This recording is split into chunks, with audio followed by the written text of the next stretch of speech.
সুখ খোদা তোমার এই দিক, পরকালে মন ভাঙিবার হিসাব করাইয়া নিক।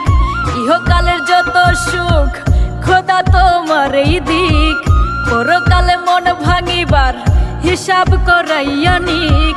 চাই না কইতে বুকের ভেতর করলা যে আঘাত, মিটে গেছে এক জনমে পীড়িত করার স্বাদ আমার, মিটে গেছে এক জনমে পীড়িত করার স্বাদ, মিটে গেছে এক জনমে পীড়িত করার স্বাদ আমার, মিটে গেছে এক জনমে পীড়িত করার স্বাদ।